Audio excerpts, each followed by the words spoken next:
I sat on the edge of our bed, the phone in my fingers feeling unbearably heavy. The bluish light of the screen snatched the familiar Kekotalk interface from the darkness, our main way of communicating with her all these years. My finger trembled when I opened her profile, where there used to be a photo of us hugging on the beach in Busan, her chestnut hair sticking together from the sea salt, my hand resting on her tanned shoulder. There was now a faceless grey icon. I frantically scrolled through our shared chat. The last message from me was 3 days ago. Are you coming to dinner tonight? 2 grey check marks, so the message was delivered but not read. My fingers instinctively reached for the album of shared photos. Empty. All our shared photos of the trip to Jeju, our first New Year together, even the photos from the wedding were gone. Only the upload dates reminded me that they had once been here. I opened my friends list. At the top, in the favorites section, where there used to be only me, there was now a new name, Kim Sunho. No avatar. Last online 5 minutes ago. A new function of the app was flashing at the bottom of the screen. Hidden chats. I poked my finger at it as it asked for a password. Somewhere in the city, a phone rang. Mine. A message from her. Do not poke around in my Kiko. It is personal space. I looked at the empty pillow next to me. For the first time in 5 years of marriage, she suddenly decided that she had personal space. I froze on the threshold of the kitchen, inhaling the bitter aroma of cold coffee. Her favourite mug with a picture of a rabbit, a gift from me the first year we met, stood on the table, barely covered with a napkin. I picked it up. An unfinished sip was dangling at the bottom, and on the porcelain rim was clearly imprinted a crescent moon of her lipstick, the very same shade of morning rose that I chose for her in duty-free. The refrigerator hummed louder than usual, as if complaining about the broken mode. I opened the door. The shelves were striking in their contrasts. Top shelf. Containers with homemade kimchi prepared 2 weeks ago. A forgotten plate with moldy bendetuk, her favourite rice cakes. Door. A bottle of wine, silver oak Cabernet 2018, price 3 times my daily salary. A half-empty jar of black caviar, traces of a small spoon on the surface. I picked up the bottle. The cork had been removed with a professional corkscrew, not the cheap one that was lying around in our drawer. There were greasy prints on the glass of large male fingers. In the sink, among the unwashed dishes, a spoon from under yogurt was hiding, not the usual one, but the Greek one that was sold only in one expensive supermarket near her academy. Nearby were 2 packages in wax paper. A receipt from a French restaurant for 2, yesterday's date. A scrap of napkin with a lipstick imprint, not her colour. The trash can was giving out a new ritual. Empty bottles of expensive toners. Scraps of packing tape, leftovers from gifts. Movie tickets, 2 seats, evening shows. I sat down on a chair, suddenly realizing that our kitchen had turned into a museum of betrayal. Every object screamed that another woman was living here, not the modest student who once enjoyed a simple picnic by the river. I froze at the threshold of the dressing room, and was enveloped by the heavy, unfamiliar aroma of expensive perfume. This sweetish, spicy smell hung in the air like the ghost of someone else's presence. On the hangers. A new black dress with an open back. The fabric is so thin that it is translucent in the light. A red tight dress still smells like store-bought packaging. A low-cut evening dress. There are traces of lipstick in the wrong shade on the lining. On the shelf. A box from a luxury brand. Scissor marks, so someone was in a hurry to open it. A silk scarf with someone else's initials. A collection of new Bruss lace, with studs, not at all like her usual practical models. The shoe rack was treacherously shiny. Shoes with very high heels. The soles are perfectly clean, they were only worn indoors. Sandals with gold-plated buckles. A rose petal is stuck between the straps. Thigh-high boots. There is a larger footprint inside size. I knelt down in front of the lingerie cabinet. When I opened the drawer, I was hit by a wave of a new, alien smell. Silk and lace sets, bright colours that she had never had in her wardrobe before. Laced corset. The ribbons were still tied in a tight knot. Stockings with garters. One pantyhose was already torn at the hip. A gift bag from a lingerie store was lying on the floor. Inside was a thank you card. Your choice is amazing. We look forward to seeing you again. My fingers came across something hard in the pocket of one of the dresses. I pulled out the hotel key card, the same one that had disappeared from our hallway a month ago. In the mirror opposite, my reflection seemed alien, and this entire wardrobe, all this silk and lace, all these new outfits, they screamed about one thing: Another woman already lives here, not the shy girl who once blushed when I gave her her first modest set of lingerie. Somewhere in this city, she must be trying it all on in front of someone else, and I am sitting on the floor among the scraps of our former life, clutching this damn key card in my hand, and I feel the crack in our marriage turn into an abyss. I stood in the middle of the living room, going over the last months in my mind like an investigator examining evidence of a crime. Every detail, every gesture, every word now took on a new, terrible meaning. Phone habits. She always left the room to answer calls now. Her laughter behind the wall sounded unnaturally loud, fake. New password on phone. My fingerprint was no longer recognized. Screen quickly switching when I entered. Changes in routine. Extra classes in the evenings twice a week. Sudden girls' nights with friends, which I found out about after the fact. New hobby of yoga in the morning, but the mat was always rolled up. Disappearance of favorite earrings on weekends returned on Monday. Physical evidence in the car. Rearview mirror constantly shifted to someone else's angle. Passenger seat moved far back. She always sat close to the steering wheel. New air freshener with a heavy musky smell. Shoe prints on the carpet larger than her size. Strange finds. Other people's hair on the headrest. Short, male. Scraps of movie tickets, 2 seats, evening shows. Receipts from restaurants we have never been to. A forgotten mail lighter in the glove compartment. I sat down on the couch, clutching that damn lighter. Snippets of recent conversations floated through my head. You came home late yesterday. I told you we had a meeting at the academy. Why do you have a new perfume? Oh, a friend let me try it. Do not you like it? Who is this Kim Sinho in your contacts? Oh, just a classmate. Are you jealous? Every answer now sounded like a poorly rehearsed lie. I closed my eyes, imagining her adjusting the mirror in the car for someone else, laughing at his jokes in those restaurants. How? The phone in my pocket vibrated. A text message from the operator. Your data plan has been exhausted. I froze. This number was unfamiliar to me. The last digits matched the initials on that silk scarf from the closet.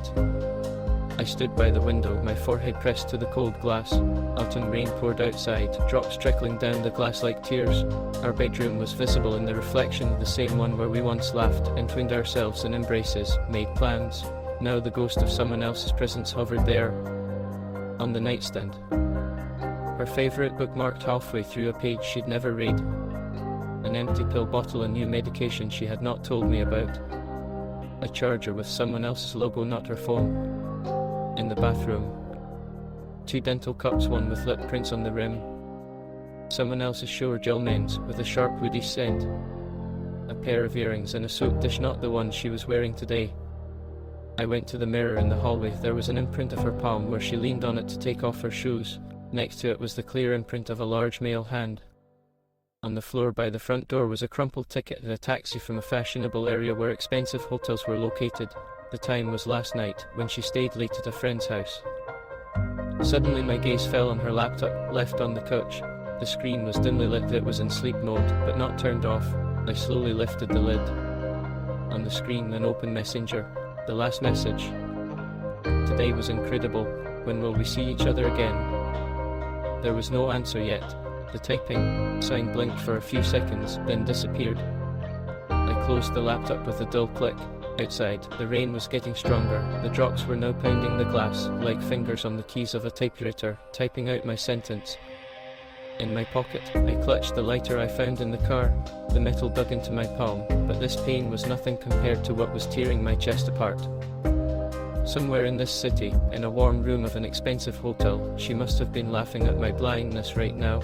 And I stood here, among the fragments of our life, and finally saw the truth clear as this autumn rain outside the window. The door opened slightly. I am home. Her voice sounded the same as always, but now I heard a falseness in it that I had previously refused to notice. Annecy evening, a typical argument about her constant lateness, about how she stopped looking me in the eye even at dinner. But when my question, why did you delete all our photos from Kekotok, hung in the air, her fingers convulsively squeezed the phone. That movement gave everything away. I snatched the device from her hands before she could react.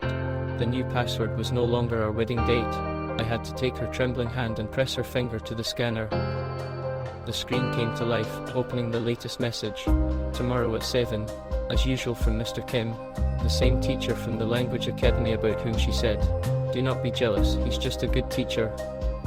My fingers crawled up the correspondence on their own. "I cannot stop thinking about you. I feel so bad that I have to lie to him from a week ago. Were you really going to the US with me? A month ago. I am in room 305. Hurry." The date coincided with her corporate party. My own phone was treacherously silent. It turned out that she had long ago added me to the KakaoTalk blacklist so that I would not see her online status. In the gallery there were screenshots of their chats, photos that were once only for me, a hotel reservation in her name. "You said you spent the night at your sister's." I heard my voice from the side. Her silence was more eloquent than any words. On the balcony, the December air burned my lungs. Somewhere below, the noisy night of Seoul, and in my hand her last message was still glowing. "I'll be free soon. He does not know anything." Now I knew. The city outside had long since sunk into night, but I was still sitting with her phone in my hands, like an investigator with evidence. In the Notes app, there was a list of dates, times, room numbers, neat notes, like a class schedule, only instead of subjects there were hotel names. Thursday, 19:00, Diamond, 3 hours. It was on that Thursday that she assured me that she would be late for a corporate party with colleagues. In the cloud storage, there was a whole collection, dozens of photos in underwear, taken in our bedroom when I was at work. The last one was dated yesterday. In one of the photos, a laptop screen with an open video chat was reflected in the mirror, where a man's face was visible. The history of card transactions read like a detective story. Every Tuesday and Friday, payments to the same business class hotel. Exactly at 18:30, payment for a dinner for two in a restaurant on the 32nd floor. On my birthday, buying an expensive watch that I never saw, but I found a receipt for perfume given to a colleague, the very same scent I smelled on her last Saturday. Geolocation in Google Maps saved all her routes. The road to work invariably made a strange detour 40 minutes in the opposite direction, to a residential complex in Gangnam. On the days when she supposedly went to visit her parents in Incheon, the marker showed the resort island of Jeju. The most cynical thing was found in the mail. A month before our move to the US, she corresponded with a real estate agent. She was interested in one-room apartments in the same area where her lover lived. In the drafts, there was an unsent letter with the subject about the visa. "Dear, how about a work visa option for you? There is an international school here where you can get a job as a teacher." In the Viber messenger, which she used to communicate with her relatives, there was a hidden conversation. Under the name Aunt Lena was the same number. Their last conversation was 3 hours ago. He suspects. Be careful, love. In the kitchen, her second phone rang, the one she called work. A notification from the bank popped up on the screen. A transfer of 530,301 to Kim's account has been approved. At that moment, footsteps were heard from the bathroom. I only managed to do one thing: send all the files to my email before the screen went black. The silence in the apartment suddenly became ringing when footsteps came from the bathroom. I only managed to lock the screen when she walked into the room, wrapped in a towel, her hair wet. Her eyes instantly focused on the phone in my hands. Her phone. The air between us became electric. "What are you doing?" Her voice was unnaturally even, only her fingers were shaking slightly, squeezing the towel. I slowly raised my head, feeling how every find of the last few hours crystallized in my throat like a lump. Instead of answering, I turned the phone so that the screen was facing her, where the notification about the transfer of 5 million was still glowing. Her face made a strange journey from fear to confusion, then sudden insight, and finally, relief. Yes, relief, as if years of pretense were finally over. The towel fell to the floor when she sank into the chair, but she did not even try to pick it up. "I thought you had found out a month ago," she said, for the first time in years, completely sincerely. Her fingers crawled into her hair, a nervous gesture I would never seen before. "When you found that receipt from the jewelry store, remember? I prepared a whole speech, but you just believed me about the gift for your sister." The wind howled outside, and for some reason it was this sound that made me realize that this was real. This was not a bad dream. The phone with the evidence was lying on the table between us, and the air was filled with the smell of her shampoo, the same one I had chosen for her 3 years ago. She suddenly laughed sharply, almost hysterically. "You know what's funniest? I really was going to stop before we moved. I even wrote to him that it was the end." Her eyes sparkled with a strange gleam. "But then you started talking about children. and I suddenly realized that I cannot do this with you. At that moment, her work phone vibrated again. We both looked at the screen. Transfer received. Kim Jong-hyun. That same silence that only happens before a disaster. She reached for her cigarettes. She quit smoking 2 years ago, at my request. The first drag, exhalation, and through the smoke. So what are we going to do? No tears, no hysterics. Just a question, as if we were discussing what kind of sofa to buy for the living room. I stood up and went to the window. Somewhere out there in Naitum Seoul lived a man who had just received 5 million won.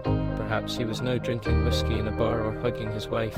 And I stood in the middle of the ruins of our shared past, with a phone in my hand, where among the last photos there was still our joint selfie from her birthday. Pack your things, I said without turning around.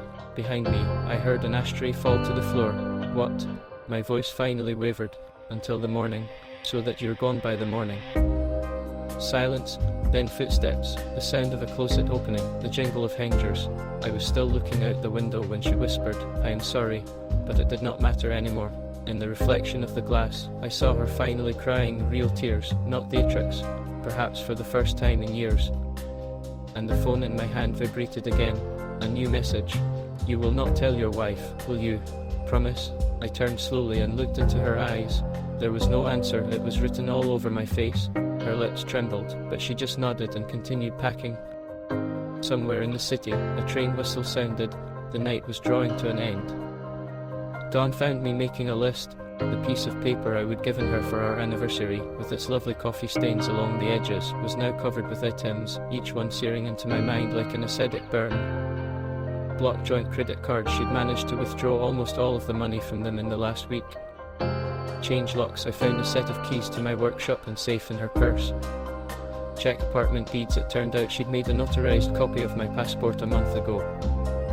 Her suitcase clicked shut at exactly 5:17 am. The sound, familiar from our travels, now cut like a knife. I left your presence in the closet. Her voice sounded strangely distant, as if we were strangers already. She paused in the doorway, her fingers gripping the handle of her suitcase until her knuckles turned white. You would not interfere with my move to the States, would you? I looked up from the list. For the first time all night, I really looked at her, her swollen eyelids, her mascara that had not been washed off, the teeth marks on her lower lip, the same lipstick I would picked out for her at duty-free. Have you bought the tickets yet? She nodded, adding unexpectedly, on your credit card, last night. The coffee maker hissed in the kitchen, an automatic timer, set for 5:30 all these years. The smell, which had once seemed cozy, now cut with nostalgia. She reached for her favorite mug, but I cleared my throat sharply. My hand froze in midair. Got it, she whispered, lowering her hand. The taxi arrived earlier than expected. The driver hummed loudly under the windows, breaking the fragile silence of the last minutes. She suddenly turned sharply. How did you know? There was genuine interest in her eyes, and not remorse, but purely technical curiosity. I pointed at the vase by the tea. You stopped changing the water for the tulips. She frowned, not understanding. You used to watch them jealously so they would not wilt. But in the last month they have been standing dead for a week. A small detail that outweighed all her carefully constructed alibis. The door slammed shut with that strange finality that only happens at points of no return. I went to the window. I saw her loading her suitcase into the trunk, the driver saying something to her, laughing. As she was getting into the car, she raised her eyes to our window for a second. At that moment, her forgotten phone on the table blinked with a notification. A message from Aunt Lena. Everything is ready on my side. He does not know anything. Shall we meet at the airport? The coffee maker gurgled one last time, signaling that it was ready. I poured 2 mugs out of habit, then stopped and poured one of them into the sink. There was a dark dregs at the bottom, forming a strange pattern, almost a heart. A taxi rumbled downstairs. I finished my coffee, looking at the apartment key she had left behind, lying on the table with a drop of her lipstick on her beard. The morning was just beginning, and life was already divided into before and after. Sunlight filtering through the blinds cut the dusty air of the apartment into stripes. I sat on the floor amid the chairs of turned-out dresser drawers, piles of papers she had not picked up. I suddenly found an envelope with the words "Our honeymoon" written on it. Inside were tickets to the very amusement park where we had first kissed. Her perfume still lingered in the bedroom, mingling with the scent of fresh coffee. I found her diary, carefully tucked under her underwear in the farthest corner of the closet. The last entry was dated yesterday. He's become suspicious. We need to decide quickly whether a divorce or... The sentence broke off, as if she had been distracted by something, or someone. The bathroom showed signs of her haste with the spilt nail polish of the colour passion red that I had given her last Christmas. The mirror still had the half-raised lipstick inscription "Love you" from a month ago. The irony is that it was the day, according to the bank statement, that she paid for the hotel room. On the kitchen table lay a forgotten hair clip, the same one with the pearl, bought on that memorable day when we got lost in the streets of Infidelity. Next to it lay a receipt from the drugstore, a pregnancy test, bought 3 days ago. Negative. I did not even know what she suspected, or hoped for. Through the slightly open balcony door came the sounds of the waking city, schoolchildren laughing, cars honking, the usual morning symphony, which now sounded like a mockery. I found her last gift to me, an expensive watch, carefully wrapped in gift paper with hearts. In the pocket was a card. Together for 10 years. We did not make it to that date by only 3 months. The phone suddenly vibrated. Unknown number. I lifted the phone to my ear, hearing a woman's voice. "Mr. Park, this is the wife of that man. We need to talk." Her voice was trembling with tears and something else, a rage. "I found something. I think you should see it." A flock of pigeons flew past the window, startled by the loud slam of a door somewhere in the yard. I watched them circle in the sky, forming an almost perfect circle for a moment before scattering in different directions, like our lives, like our promises, like everything I believed in. "I am listening," I finally answered, feeling my fingers tightening on the same pearl hairpin. Somewhere in the city, an ambulance siren began to wail. A new chapter was beginning. Moving to the States was supposed to be a new beginning. Instead, Lax greeted us with icy silence between two people who had once sworn eternal love for each other. Her suitcase, decorated with stickers from our travels, now seemed like a mocking chronicle of deception. My parents met us at the gate with a sign to the beloved newlyweds, and no one warned them that we had not spoken a word to each other during the flight. Mom immediately noticed how her hand jerked away when I accidentally touched her elbow at the baggage claim. Dad frowned when he saw that we had only checked one suitcase together instead of the usual 2. The childhood home where I was to live with my traitorous wife smelled of cinnamon and old memories. Mom prepared a wedding suit of bed linens with hearts, 2 toothbrushes in one holder, even champagne in an ice bucket. She did not know that her daughter-in-law had been sleeping with her back to the wall for a month now, and that the last time we kissed was 3 months ago on the day I now knew she had sex with him right before our date. The first night in America, we were lying on the same bed, separated by an abyss. My father's snores could be heard through the wall. A dog was barking somewhere outside the window.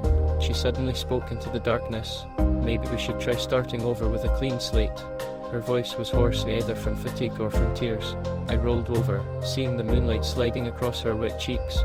"What's the point?" I asked, knowing that her phone, which was now always password protected, contained fresh tickets to seal for the end of the month. In the morning, I found that she was already up. In the kitchen, my mother was whispering, "Darling, you hardly eat." I saw her in the doorway, hunched over a plate, her fingers nervously fiddling with the bracelet I had given her. Just acclimatizing, she lied to my mother with the same ease with which she had lied to me for months. When my parents left, she suddenly grabbed my hand. I deleted all his contacts. Really, my eyes showed the panic of a person who understands that the ground is slipping from under her feet. I silently took out my phone, opened the airline app. The tickets I had bought yesterday were displayed there. Her fingers relaxed. "Are you checking my phone?" In more surprise than anger. "You keep lying," I replied, looking her straight in the eyes for the first time that day. On the table between us stood the wedding cake, which my mother had carefully kept in the freezer for our arrival. A year ago, we fed each other this cake to the applause of the guests. Now it had melted, like all our promises. On the third morning in my parents' house, I woke up to a strange sound, muffled sobs behind a closed bathroom door. A yellow strip of light stretched through the crack under the door, and next to it lay her phone haphazardly. It vibrated from incessant notifications. I picked up the device. The screen was lit up with a new message. "Why are not you picking up? I am flying to Los Angeles in 3 days. The signature was a heart pierced by an arrow. At that moment, the door swung open, and she froze on the threshold, her face wet and a tube of sleeping pills in her trembling fingers. "You," her voice broke into a whisper when she saw the phone in my hands. Something wild flashed in her eyes of fear, rage, shame. "He's flying here?" I asked, surprised at my own calm. Her lips trembled, but the words stuck in her throat. The doorbell rang. My father was standing there with a box of donuts and a fake smile. "Newlyweds deserve breakfast in bed." His gaze slid over us and me with the phone in my hands, her in tears by the bathtub. The smile slowly slid off his face. Silence. Then she suddenly laughed hysterically, heartbreakingly, clutching her stomach. Oh my God, oh my God. She convulsed with laughter, while tears streamed down her face. My father stepped back, confused. I silently showed him the screen. His face turned ashen. I'll go help Mom in the kitchen, he muttered, retreating as if from lepers. The door slammed. She suddenly stopped laughing. I am pregnant, she breathed out, looking somewhere past me. The room became so quiet that I heard a spoon fall in the kitchen. He thinks it is his. A neighbor's dog barked outside. Somewhere a lawnmower started up. A typical American morning. I turned and walked out without saying a word. Her phone vibrated in her pocket again and a new message. Answer me, damn it. I am booking a hotel. In the kitchen, Mom was humming happily, cracking eggs into a bowl. Dad was staring at the wall. I walked past them, out into the yard, and took a deep breath of air that smelled of freshly cut grass.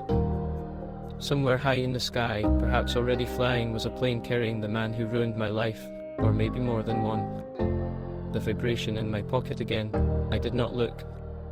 The rain started suddenly, big drops pattering on the roof of my parents' garage, where I had made a temporary shelter. On the old sofa, smelling of machine oil and memories of teenage rebellion, lay an open laptop, the screen glowing with correspondence with a lawyer. Nearby lay a printout of tickets to Seoul in her name, which I had found in the common drawer of the desk, neatly wrapped in an envelope marked documents for language courses. The door creaked and my father stood in the doorway with 2 bottles of beer. Mom thinks you two had a fight about money, he said, handing me 1 bottle. His fingers were stained with paint. He had been painting the shit all day to avoid being in the house. We drank in silence, listening to the rain patter on the metal roof. She went to the drugstore. My father finally broke the silence. She said she was not feeling well. His gaze fell on the laptop, where the phrase division of property stood out in stark relief. Are you sure about your decision? I opened a folder on my desktop in response. Dozens of screenshots of text messages, photos of hotel reservations, her credit card statements. My father slowly ran his hand over his face, leaving a trace of paint on his cheek. Good God, and the baby. The rain intensified. Somewhere on the road, a car braked sharply. I saw her running out to the entrance, covering her head with her purse. Her dress was stuck to her body, her hair was disheveled. She looked the same as the day we met, just as wet after a sudden downpour in Seoul. I got tested, she said, appearing in the doorway of the garage. Her eyes were feverishly shining. Negative. She still had her wedding ring on her finger. I had only just noticed that I had stopped wearing mine. My father rose heavily. I'll leave you two alone. His shoulders looked hunched, as if he had aged 10 years in the last half hour. When the footsteps faded, she fell to her knees in front of the couch. I cancelled his visit, deleted all his contacts. I am ready for anything. Her voice was shaking, her fingers digging into my jeans. Just give us a chance. The garage smelled of gasoline and wet earth. Through the fogged-up window, I could see Mom pacing around the kitchen, glancing in our direction every now and then. I lifted the lid of my laptop. The one-way ticket was still open on the screen. Seoul, Los Angeles. Flight tomorrow. You know, I said, watching the raindrops trickle down the glass, there's an interesting custom in Korea. When love dies, people write letters and burn them by the river. I turned the screen to her. This ticket is my letter. Her breathing quickened. You bought him a return ticket. There was a mixture of hope and terror in her voice. I closed my laptop. No, this is the ticket for you. A thunderclap rumbled directly over the house, turning off the lights. Her face was a pale blur in the darkness. Are you sending me to him? I am giving you a choice, I replied, testing beer and bitterness in my mouth. Stay here and try to start over, or fly away to the person you really love. Lightning lit up the garage. There were tears in her eyes. And if I choose to stay, will you ever forgive me? There was no answer, just the sound of rain on the roof and the distant hum of a plane flying somewhere above us in the darkness. The morning greeted us with an unnatural silence. The house smelled of coffee and freshly baked waffles, and Mom tried to create the appearance of normality, but her hand shook as she set a bowl of maple syrup on the table. Dad stubbornly studied the newspaper, pretending not to notice how she and I were sitting on opposite sides of the table, avoiding even casual glances. Her phone lay between us, face down. It vibrated every few minutes, but she didn't even look in its direction. Instead, she ran her fingers over the rim of her glass of orange juice, repeatedly, leaving wet marks on the tablecloth. I made an appointment with a therapist, she said suddenly, too loudly, breaking the oppressive silence, for a checkup, to make sure about. Dad's spoon clanked loudly on the plate. Mom stood up abruptly, muttering something about forgotten buns in the oven. I looked up and looked at her for the first time that morning, without makeup, with swollen eyelids. She seemed a stranger. You do not have to do this, I said calmly. The ticket for tomorrow's flight is still good. Her lip trembled. I do not want to leave. But do you want to stay? The question hung in the air. Outside, the swing creaked as the neighbors' children played in the yard, their laughter coming through the half-open window. She reached across the table, trying to take my hand, but I pulled away. I do not know what I want, she admitted in a whisper. Not this pain. I pushed back my chair and stood up. I am going to help Mom with breakfast. In the kitchen, Mom stood with her forehead pressed against the refrigerator, her shoulders shaking quietly. When she heard my footsteps, she quickly wiped her face and turned around with feigned cheerfulness. Darling, go get some jam from the pantry. I hugged her, this little woman who dreamed of grandchildren and now got a son's broken heart instead. Her perfume smelled the same as it did when I was a child. Sorry, Mom, I whispered into her hair. The doorbell rang. We froze. Then we heard Dad's footsteps and muffled conversation. This is for you, Dad said, appearing in the doorway with a strange expression on his face. Some Korean woman. She says it is urgent. I went out into the hallway and saw her, a darkly familiar woman in a dress too smart for the morning, her eyes red from crying, the wife of that very Kim Jong-hyun. He arrived, she said without preamble, clutching a crumpled airline ticket. Last night. They are supposed to meet at noon today. The sound of breaking dishes came from the dining room. I turned to see my wife standing in the doorway, her face a picture of complete and utter terror. Silence. Then the clock in the living room loudly struck 11. Noon. The three of us stood in the living room, me, my wife, and the woman who now knew details about her that even I didn't. The air was thick with the unspoken. My wife, Kim, was holding her phone with an open conversation, fresh messages sent that morning. Meet me by the fountain at 12:30. I'm wearing a blue dress. My wife suddenly laughed sharply, nervously. Blue. I don't even have a blue dress. Her hands were shaking as she lit a cigarette right there in the living room, although my mother hated the smell of tobacco in the house. My wife, Kim, silently took a photo out of her bag. My wife in the same blue dress she'd bought a month ago. The hotel room was visible in the background. Did you really think he was keeping your secrets? Her voice was tired, not angry. He bragged about you to his friends. A taxi pulled up outside the window. We all jumped involuntarily. Kim's wife went to the window and pulled back the curtain. Not him, she said, and there was a strange disappointment in her voice. My wife suddenly stood up abruptly. I am going to go. I am going to meet him. The room went numb. I have to do this, to finish. I watched her fingers fiddle with the hem of her skirt, the same gesture that had betrayed her lie all these months. Are you sure? I asked, knowing the answer. She nodded, avoiding my gaze. Kim's wife suddenly laughed. God, you two are so. She never intended to leave him, and you still hope. The kitchen door creaked, and Mom stood there with a tray full of half-eaten waffles. Her eyes darted from one face to the other. I brought dessert, she mumbled, clearly realizing she had interrupted something important. Silence. Then a train whistle blew in the distance. My wife jumped, looked at her watch. I have to go. I did not stop her. I just watched her pick up her bag, touch up her makeup in the hallway mirror. At the last moment, she turned around. You're not coming. No, I said. It is your choice. The door closed. Kim's wife sighed heavily and took an envelope out of her bag. I think you should see this, before you make any decisions. The envelope contained printouts of correspondence from the last 2 days, plans to move to the United States, discussions about how to withdraw money from my accounts, and most importantly, the pregnancy test results sent to him with the message, "Our baby. No, you definitely will not be able to give me up." A plate fell in the kitchen. Mom let out a loud sob, and I sat there, clutching a piece of paper with a date in my hands. The test was done yesterday, the very day she swore she wanted to start all over again. The taxi stopped outside the window again, but this time, no one came to the window to look.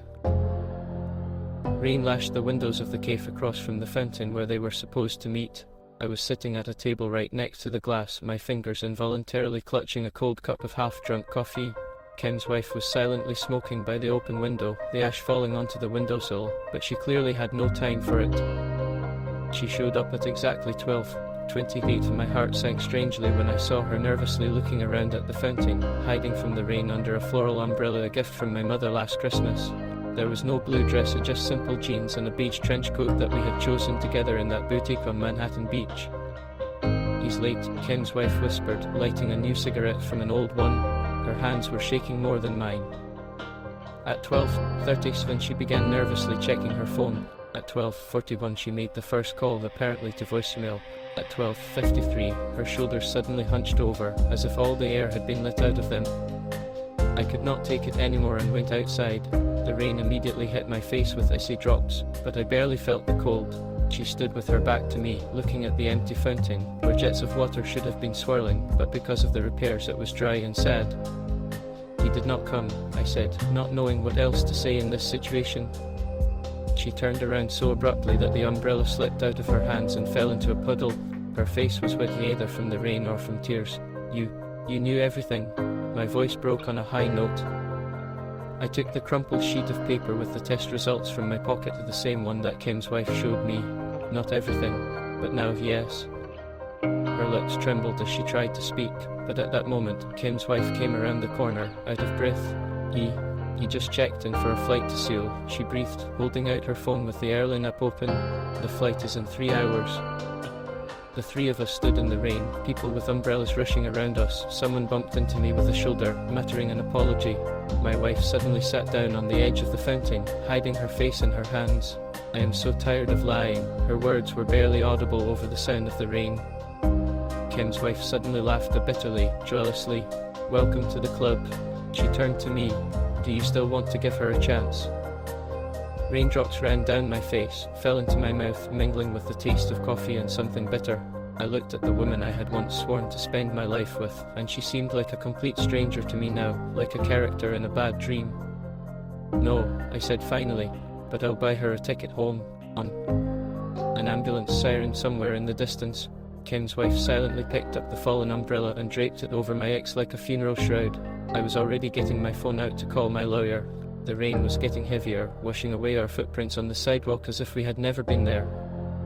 She stood in front of the mirror in the airport restroom, trying to wipe the tears from her puffy eyelids. Clutched in her hand was a one-way ticket to Seoul, flight K12, leaving in 1 hour 45 minutes. I watched her through my reflection, leaning against the wall by the sinks. 3 years of marriage and a gap that nothing could fill. "You should not have bought me a business class ticket," she said, looking at me in the mirror. Her voice was hoarse from hours of crying. "After everything I interrupted her, pulling an envelope out of my pocket. "This is $530. It'll get you through the day." She reached for the envelope, but I placed it on the marble counter, avoiding my touch. "And your passport, your real one." Her fingers shook as she opened the blue cover. The last page was stamped by us, Customs, just 3 weeks old. It seemed like a lifetime ago. "The lawyer will file the paperwork tomorrow," I continued, watching her mechanically check the visa. "You'll get a notification in the mail." A girl with a suitcase came into the restroom, casting a curious glance at us. We fell silent until the sound of a hairdryer drowned out our silence. She suddenly spoke, but her voice betrayed her again. "I could apologize, but that would not change anything, would it?"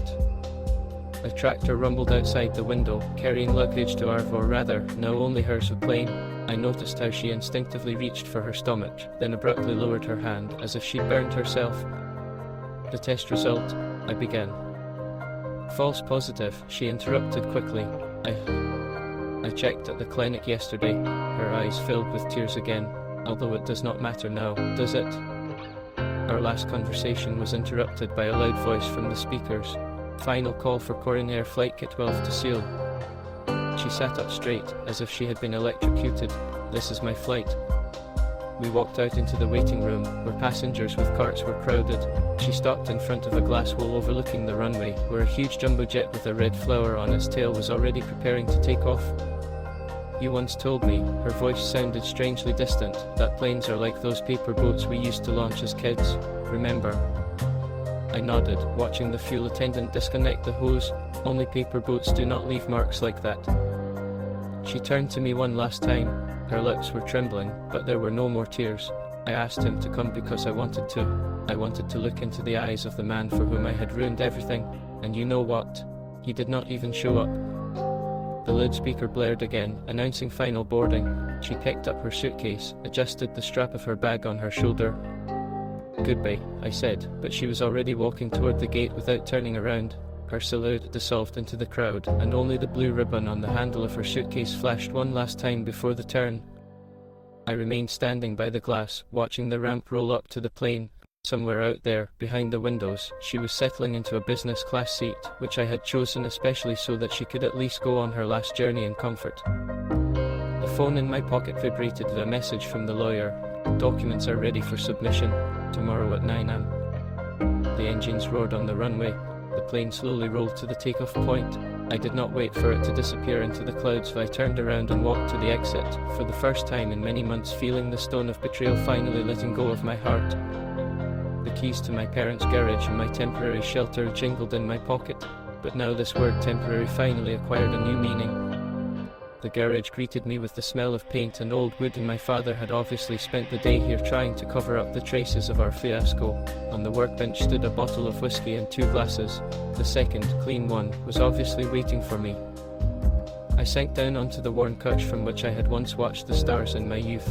Now the ceiling was covered with clippings, and my father had been methodically collecting all the articles about Korean Airlines for the last 3 days, as if trying to predict her flight route.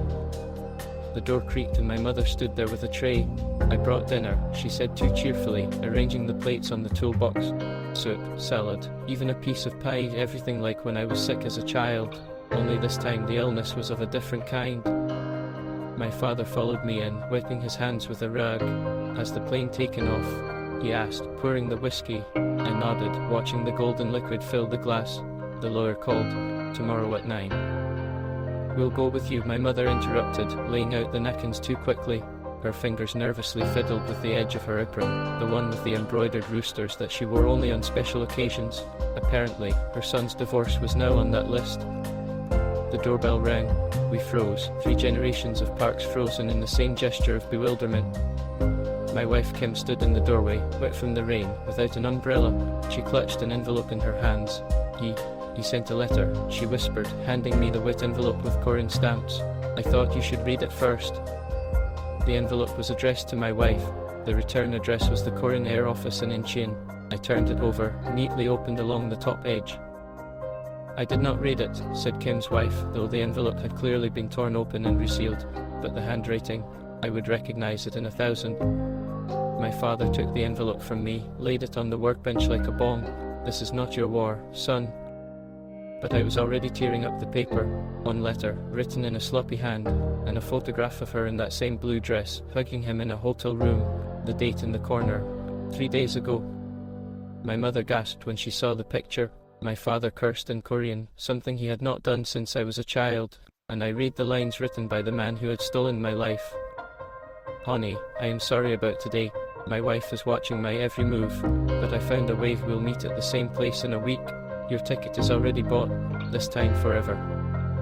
At the bottom, the reservation and flight number, the same one that was supposed to leave in 7 days. Los Angeles, Seoul. Kim's wife leaned against the door frame, her face in the shadows. "She bought a round-trip ticket," she whispered. I checked the system. The rain outside grew heavier, pounding the roof like a feverish heart. I went to the workbench where the tools were, picked up the heavy hammer that my father had given me when I came of age. "Son," Mom began, but I was already bringing the hammer down on the photograph, over and over, until all that was left of the smiling faces were scraps of paper mixed with shards of glass from the frame hanging there, our wedding photo. My father silently picked up the second hammer, joining me. Mom suddenly laughed bitterly, hysterically, wiping away tears with that same apron. And Kim's wife stood by the door, clutching her phone with the airline app open. "I can cancel her ticket," she said. "She will not be able to fly back." I looked at the pieces of our wedding scattered across the garage floor. "No, let it fly." Somewhere high in the sky, behind the rain clouds, her plane was already crossing the Pacific Ocean, and in my hand lay a torn letter with a single phrase, "This time forever." I held it to the flame of the gas burner, watching as the fire slowly consumed the paper, leaving only ashes that immediately dispersed into the damp air of the garage. Forever. A year later, I was standing by the same fountain where she had waited for him the last time. It was working now, the water shooting up, sparkling in the sun, and the children laughing and throwing coins around. In my pocket was a letter from the lawyer. Case closed. Divorce final. I took out my phone and opened the gallery. There was not a single photo of her there, only new ones. My parents on the veranda, my father proudly holding the first fish we'd caught together in 10 years, my mother baking waffles again, but without the trembling in her hands. And one new photo, Seoul, at night, taken from above. I would taken it a month ago when I was flying there for work, the very city where our story began and ended. On the way back, the flight attendant asked if I wanted something to drink. I ordered a whiskey. The ice clinked in the glass as the plane flew over the Pacific Ocean. Somewhere down there, in the darkness, were those very waters that once separated us forever. I raised my glass, and not for her, not for myself, not for the love that burned to the ground, just for the silence after the storm, for the fact that the ashes still settle, and the stars remain.